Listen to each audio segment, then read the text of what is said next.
Sophia. And I'm Kelly. Welcome to our channel, Blue Chair Convos. Today's topic is keeping it real with yourself. So I came up with this subject line because there's a lot of people who do not know who they are and why they are here on earth. And that right now affects a lot of relationships, don't you think? I think so. Absolutely. And right now, I want to come into discussion about how do you define yourself? And a lot of people don't. So defining yourself, well, for me, I define myself as a person who is fun, go-getter, love building relationships with different people, as always. But a lot of people don't know how to do that. So this is one of the subject lines that we want to try to help you build relationships with whomever you think should fit with you. For one, thinking about keeping it real with yourself and how that affects your relationships with your friends, family, your job, and other things that go with that. So today, I want to make sure that we can help you get there and understand how you can keep it real with yourself. So think about this. If you were on a date, how would you address someone and being real with them? That's a very interesting question, I believe. I think in order to do that, you have to be already real with you, knowing who you are at that moment. I think over time, circumstances in life in general changes us. So who we were at 25 definitely should not be who we are at 30 and will not be who we are at 30 if we've gone through some things. So I think on a date, I think when you are addressing people, it's a social contract. And I think we talked about this before, is that I'm a therapist by trade, and a lot of the women that I come in contact with, single women that struggle in relationships, struggle because they put all their eggs in one basket and they don't view a relationship as a friendship or a social contract. When you meet somebody, just like when you and I met, you introduce yourself, you talk about who you are, how you define yourself at that moment, your likes and dislikes, the things that you feel very comfortable sharing in that setting, and you decide if this is a person you can rock with. And if I think I can rock with Sophia, I can move forward with this contract and try to get to know Sophia and be her friend. Same thing with a man. Just because it's a man, it makes it no different. It's still a social contract. You still need to get to know this person and build a friendship before a relationship. So I think on a date, addressing that is looking at this as a person.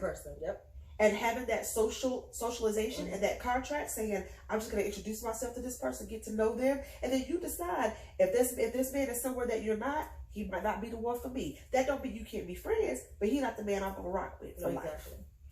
So many people, men or women, sometimes have that challenge. They see a woman or man, they have they immediately fall in love. But it should not, like you said, should not even start the contract until you get to know that person. And it all starts with a conversation and breaking down some walls and barriers to get to know that person.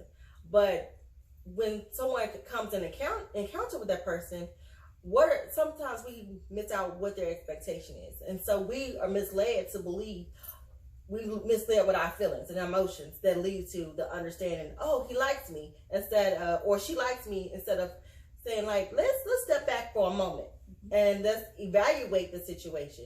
Do they really like me, or are they being friendly with the whole situation? Right. Some people get that totally misconstrued and fall in love, and then they are hurt because they didn't keep it real with themselves at that same time, because that's being part of keeping it real. Like, I stepped over a whole lot of feelings before I even made the first step to even, did he even like me, or did she like me kind of moment?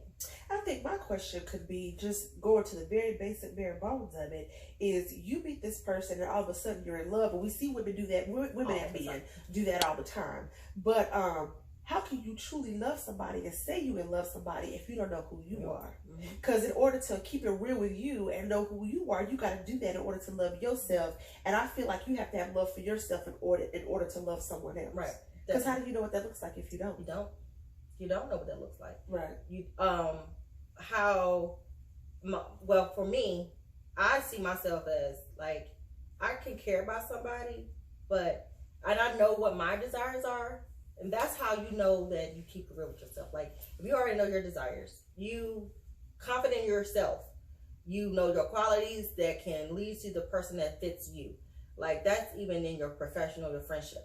Sure. Like, how we encountered, it was basically a conversation. Right. It was, and this is how you should treat all your relationships, a conversation. I came in, we was discussing a topic at work, and bam. And, oh, she's cool. Right. And sometimes people get caught up into misunderstand because of the gender dynamics. Absolutely. Absolutely. My question, I think, is this, for the people who don't, because I tend to, at the age that I am now, I feel like in this moment in time today, I know who I am. If you ask me, am I keeping it real with me? I absolutely am. Have I had moments in my life that I have not? Absolutely. And some of those have come back into my face lately where I'm like, I wasn't keeping it real with myself right then. That's why I made those decisions. But how do people who say, I don't know if I am, how do they find out if they are? Hey, this is the way I found out is reflection. Okay. You know, when you reflect over your life, like you said, give a time frame 5 years. And you've came from this level, and some people would come back. I remember when you was doing this. Well, 5 years, that was 5 years ago. I'm not who I am today. I'm sorry, you miscalculated somewhere. If you are calculating me back from when I was here, then you don't understand where my growth has happened. And some people don't understand it. They keep reiterating over. I remember when, well, that was then, this is now. And that's when you have to set boundaries on yourself to let people know I've grown. Right. That may have been when you encountered me, and that might have been an emotion state in my life then, but that should not affect who I am now. Right. That experience that I was dealing with, or whatever situation, because sometimes situations people are in also create their feelings and emotions and dynamics in their life at that time, where when you meet somebody, you like, woo, some people have a bad attitude, but we don't know, and we have to be also careful how we look at other people when they're going through something. So how I define myself was, like I said, reflection. I took the time to know who I am and became comfortable with who I am.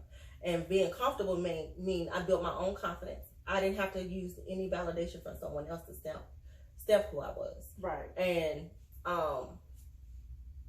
it comes with those factors of building who you are. Yeah, I agree with that. And I think reflection is very huge when it comes to that. But I think about it in domains when I think about reflection. Because for me, it's like, okay, I'm thinking about physically, emotionally, spiritually, financially, those different domains in life who make up who we are. If I had to think about it, if I could wave a magic wand over all of those domains, what would Kelly look like at her happiest? Right. And I kind of made that list out, you know. And I looked at what that list was and where was I at the time? Right. How close was I to what I thought happy was? Because happy is different for everybody. And so once I realized that, I realized where I was and compared to where I wanted to be, and kind of came up with a happy medium of that. Because that helped me also see some of those things might not be attainable for me at that time. You know what I mean? So I think the reflection in the domains and looking at where I was compared to where I wanted to be helped me to reflect and say, that's not really what I want for my life, or that is what I really want, and these are the steps I'm doing to get there. Because sometimes we want things, but we're not making moves to do it. And to me, that's not keeping it real. Because I'm saying that I want this, I'm talking that talk, but I'm not living it, I'm not walking it. And that kind of helped me to do that. And I think that would be helpful for people to look at it in that way. Definitely. So, as you said, like, keeping it real with yourself, because being honest with yourself is pretty much keeping it real with yourself is honesty, being truthful, not even denying the things that you want.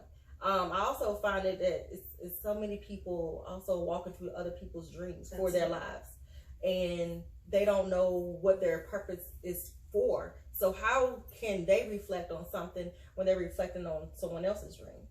And what makes them different?